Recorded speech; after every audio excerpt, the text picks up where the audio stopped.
বিয়েবাড়িতে আক্রমণ করল বন্য হাতি, ভেঙে গুঁড়িয়ে দেয় বিয়েবাড়ির গেট, নষ্ট করে বাড়িঘরের সাজসজ্জা এবং হাতির আক্রমণে মৃত্যু হয় গরু সহ বাড়ির হাঁস মুরগির।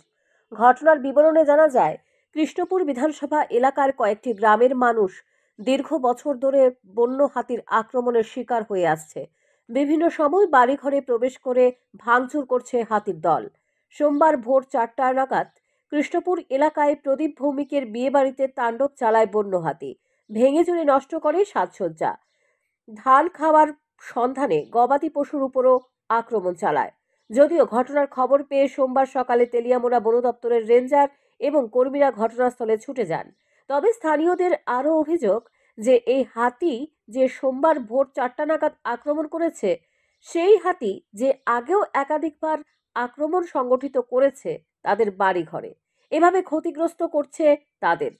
সোমবার বিয়ে উপলক্ষে সমস্ত কিছু সাজানো গোছানো ছিল, এর মধ্যে এই আক্রমণ তাদের মাথায় আকাশ ভেঙে পড়েছে বলে মনে করছে ক্ষতিগ্রস্ত পরিবার।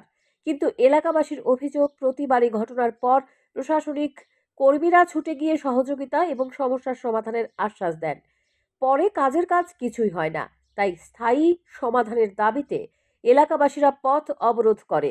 তারপর ঘটনার খবর পেয়ে ঘটনাস্থলে ছুটে আসেন মহকুমা বন আধিকারিক, মহকুমা শাসক অফিসের ডিসিএম, তহসিলদার সহ অন্যান্যরা।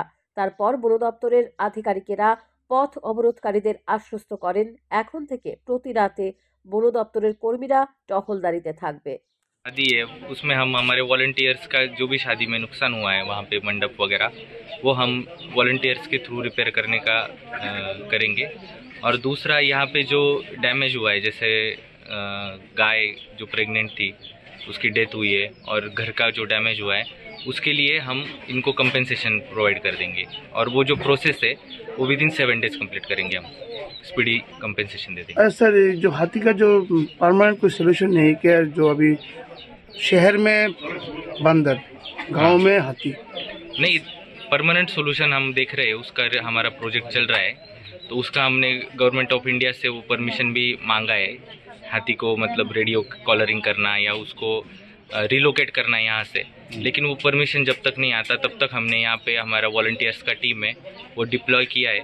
तो अभी वो सुबह तक मतलब शाम को 4 बजे से सुबह 6 बजे तक वहाँ यहाँ पे रहेगा। मतलब जो भी हाथी का आसपास मतलब उनको जो जहाँ भी खबर आएगी तो आसपास वो रहेगा टीम, और उसके अकॉर्डिंग मतलब वो मैनेज करेंगे हाथी को। हम ट्राई करेंगे कि हाथी घरों या गांव से ज़्यादा दूर हो।